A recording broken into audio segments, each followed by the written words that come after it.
रात को छोटी बहू से मिलने नहीं गया। कहीं वो नाराज होकर मेरी शिकायत न कर दे। अगर ऐसा हुआ तो मैं कहीं का नहीं रहूंगा। मेरे साथ साथ जीजाजी भी हवेली से निकाल दिए जाएंगे। मेरी नौकरी भी चली जाएगी। सुविनय बाबू, जबा मेरे बारे में क्या सोचेंगे?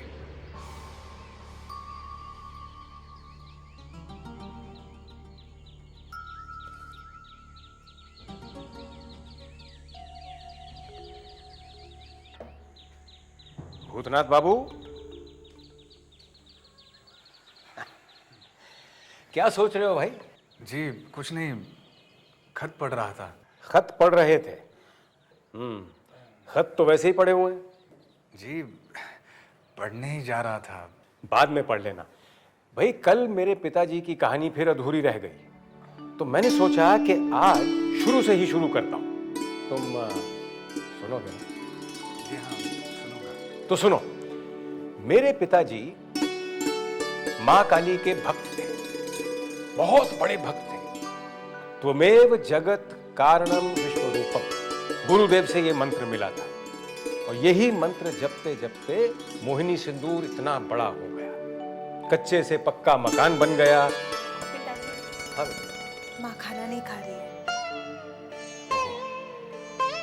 मुझे जाना होगा। कल से इसकी माँ की तबीयत और भी बिगड़ गई है। अब अगर वो खाना खा लेती तो आज पिताजी की कहानी मैं पूरी की पूरी सुना देता। खैर, फिर सही, मैं चलता हूं। तुम खत पढ़ो।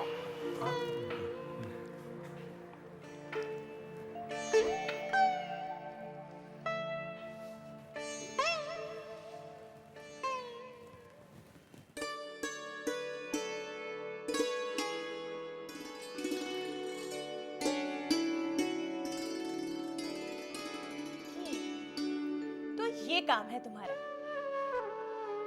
क्या? मुझे देखना। नहीं वो अरे देखो ना, देखो देखो, मैं कुछ नहीं कहूँ। आपकी माँ को ये बीमारी कब से है? तुम मुझसे कुछ कह रहे हो? जी हाँ, मैं आप ही से कह रहा हूँ। फिर ठीक है, मैं समझ रही थी कि तुम मुझसे ही कुछ कह रहे हो। अरे क्या हुआ? सर में दर्द है? नहीं, क्यों? तुमने सर पकड़ लिया? वो तो मैंने ऐसे ही पकड़ा था। ओह, तुम ऐसे भी पकड़ लेते हो? क्या सोच रहे हो कि मैं तुम्हें बहुत सता रही हूँ और तुम मेरी शिकायत पिताजी से जाकर करोगे? नहीं, मैंने ऐसे बिल्कुल नहीं सोचा। आप गाना बहुत अच्छा गाती हैं। तुमने मेरा गाना कब सुना? पहली बार जब मैं आया था, आप गा रही थी। जी कर रहा था आप गाती रहे, मैं सुनता रहूं। किसी दिन सुनाएंगी आप वो गाना? किसी दिन क्यों? मेरे जन्मदिन पर आ जाना, सुना दूंगी। पर अकेले मत आना। फिर किसके साथ आऊंगा? तोहफे के साथ। भोजन तैयार है।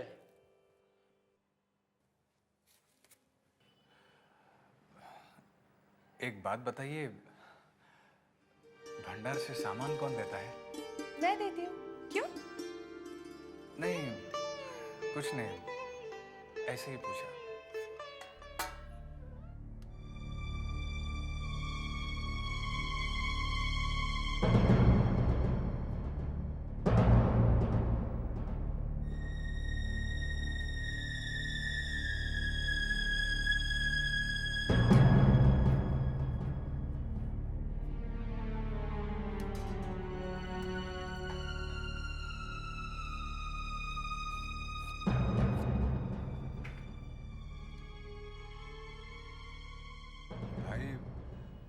ऐसी बड़ी बड़ी आंखों से क्यों घूर रहे हो? जितने भोले आप दिखाई देते हैं उतने हैं नहीं। तुम कहना क्या चाहते हो? आपको जो कहना था कही आए ना। क्या? क्या कहा मैंने और किससे कहा? मेरी शिकायत की है आपने कि मैं आपको भरपेट खाना नहीं देता। क्या शिकायत? और मैंने? हाँ हाँ, आपने। मेरी एक बात गांठ बांध कर रख लीजिए, मुझसे बनाकर चलेंगे तो यहाँ टिक पाएंगे, वरना चलते फिरते नजर आएंगे। तुम्हें गलतफहमी हुई है, मैं ऐसा आदमी नहीं हूँ। मुझे आदमियों की खूब परख है, समझे आप? आप जैसे न जाने कितने किरानियों को मैंने देखा है। भला चाहते हैं तो आगे से सोच समझ कर चलिएगा, वरना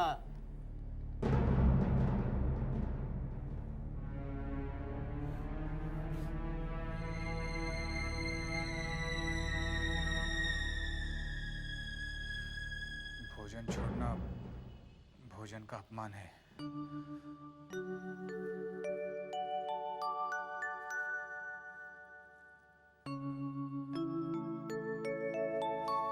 कल से मैं दफ्तर में भोजन नहीं करूंगा। सुविनय बाबू होते तो मैं आज ही बोल देता। कल बोल दूंगा उन्हें मेरे हिस्से का अनाज ना दे। भला इतने अपमान के बाद निवाला गले से कैसे उतरेगा? मैं बोल दूंगा उन्हें। भंडार में अनाज की कमी है? आखिर तूने क्या सोचकर एक शरीफ लड़के के साथ ऐसा बर्ताव किया है? अब यहाँ क्या खड़ा है? उठा अपना बोरिया बिस्तर और दफा हो जा। किसी भी अहंकारी को मैं अपने यहाँ नौकर नहीं रखूंगा। दोबारा ऐसी गलती नहीं होगी मालिक, इस बार माफ कर दीजिए। माफ कर दूंगा। तू और एक घड़ी यहाँ रुका तो मैं तुझे साफ कर दूंगा।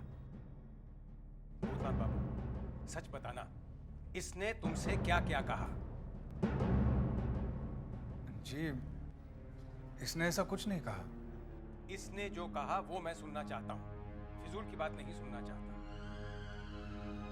जी, इसने महज इतना ही कहा कि मेरा अगर इसके साथ ऐसा ही रवैया रहा तो मैं यहाँ टिक नहीं पाऊंगा, लेकिन अपमान नहीं किया। अपमान करने को और रही क्या गया था? तुम्हें दो जूते मारता ये। तू यहाँ खड़ा रहा तो मैं तुझे जूते जरूर लगाऊंगा। जा यहाँ से, जा। मेरी समझ में नहीं आता भूतनाथ बाबू, तुम नौजवानों की पीढ़ी इतनी दबकू क्यों है? जिसका जी चाहता है तुम्हारी तौहीन कर जाता है। एक तरफ तो गुंडों के डर से तुमने औरतों को पर्दे के पीछे छुपा रखा है, और दूसरी तरफ 33 करोड़ लोगों ने देश को, खुद को गोरों का गुलाम बना रखा है। चुल्लू पर पानी नहीं मिलता तुम लोगों को डूब मरने को। जी, मैं समझ नहीं पा रहा हूँ।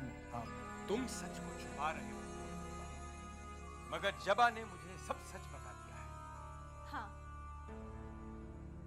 जब महाराज तुम्हें धमकी दे रहा था तब मैंने सब सुन लिया था। ये बात तुमने मुझसे अभी तक कही क्यों नहीं? कहते कैसे पिताजी? चोर तो ये मुझे ही समझ रहे थे ना।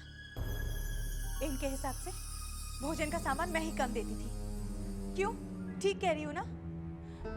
भला मैं भोजन का सामान कम क्यों दूंगी?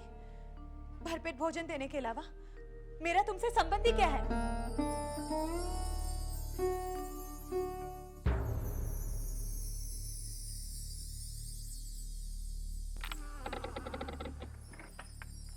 आ गए साले साहब।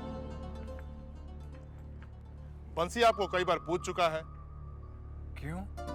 ये तो मालूम नहीं, जाके मिल लो। ठीक है।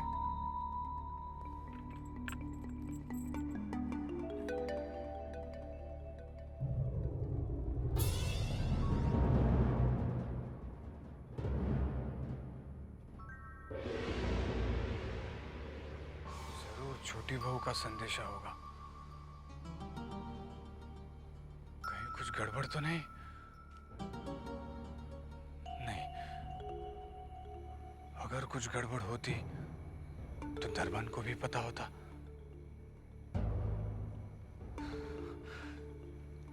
आखिर ये छोटी बहू मुझसे चाहती क्या है?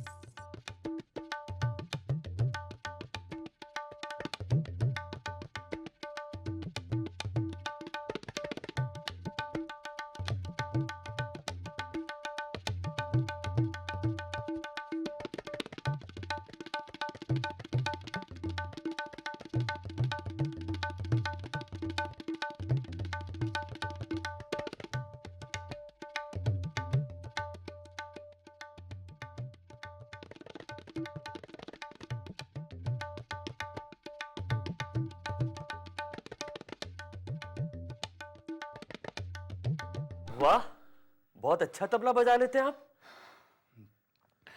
बस बजा ही लेता हूँ। चलिए, आपको बुलाया है किसने? नन्हे बाबू ने।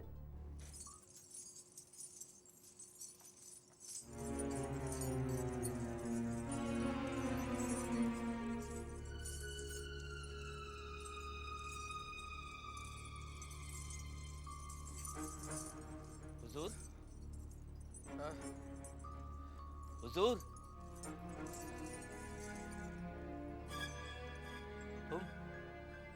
तुम कौन हो?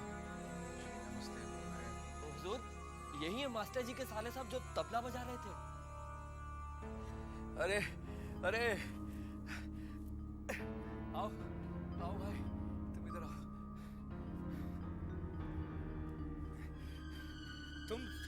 तुम तबला बजा रहे थे? जी गलती हो गई, क्षमा कर दीजिए, आइंदा ऐसी गलती नहीं होगी।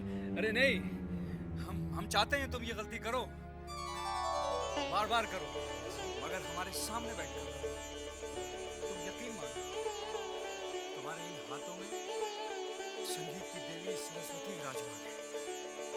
जो तबला हमने आज सुना है वो हमने पहले कभी नहीं सुना। ए, तुम उठो वहां से, उठो, तुम उधर आओ, आओ बैठो।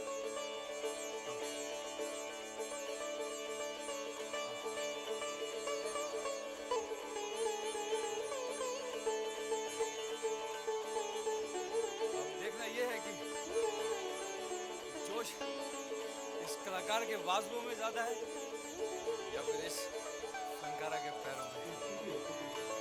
शुरू हो जाओ।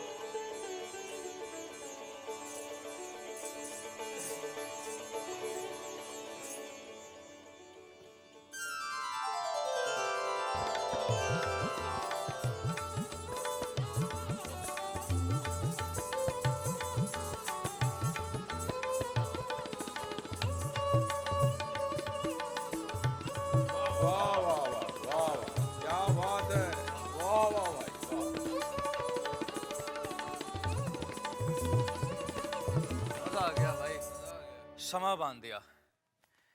आज से ज्यादा मजा पहले कभी नहीं आया। काफी मेहनत हो गई, थोड़ी चलेगी? जी अरे भाई, ये देसी नहीं विलायती शराब है। मैं पीता नहीं।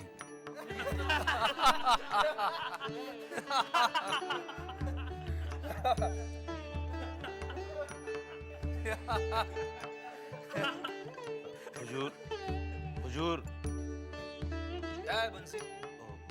बड़ी माँ ने साले साहब को बुलवाया है। जाओ भाई, बड़ी माँ का हुक्म है। जी ठीक है, चलता हूँ। नमस्ते।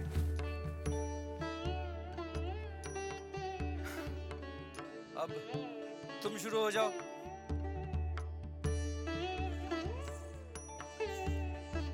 बड़ी माँ ने मुझे क्यों बुलाया? बड़ी माँ का तो बहाना था, नहीं तो नन्हे बाबू के पास से सुबह से पहले छुटकारा नहीं मिलता, और ये बहाना बनाने के लिए छोटी बहू रानी हमका बोल रही है। क्यों? अरे कल से वो आपका राह देख रही हैं, उनको आपसे कुछ बात करना है। बंसी, कहीं छोटे साहब आ गए तो? छोटे साहब सुबह से पहले नहीं आते हैं, इसीलिए इस समय बुलाया। आओ।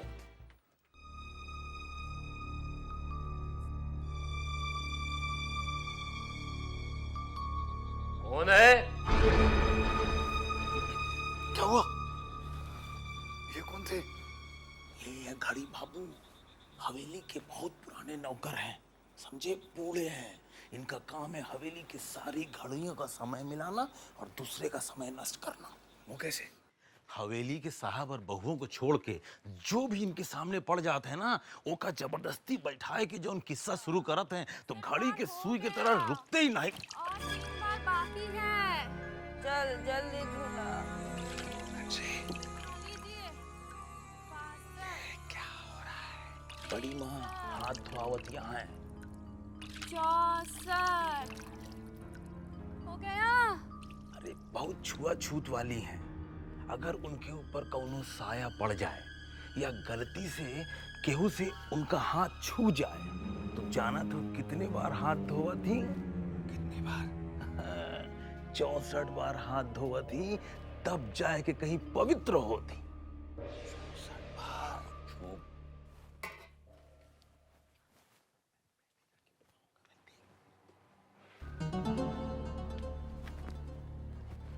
गई।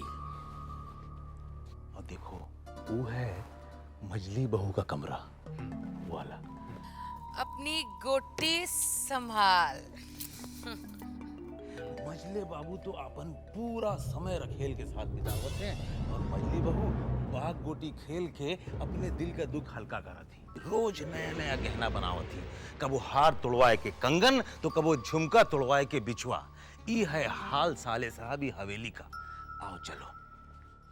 देख तो जरा कौन गया है।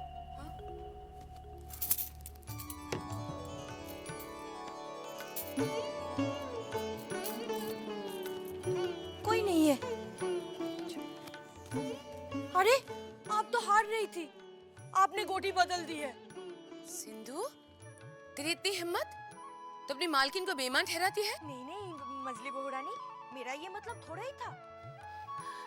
एक दासी से मालकिन हारे, तुझे अच्छा लगेगा क्या? मैंने तो वही किया है।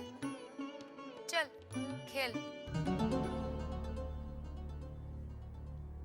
छोटी बहू रानी,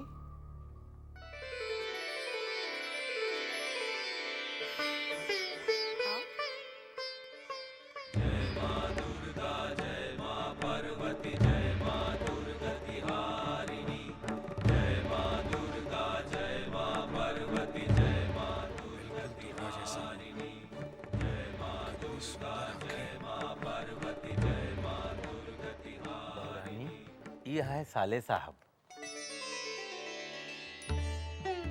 मालूम है। बैठो। बंसी, तू बाहर खड़ा रहे और चिंता से कह दे कि थोड़ा नाश्ता भेज दे। जी अच्छा।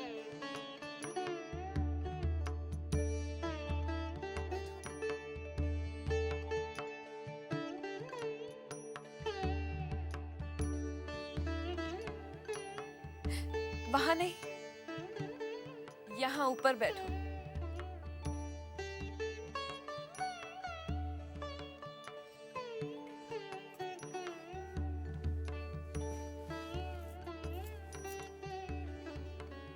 सब तुम्हें साले साहब कहते हैं।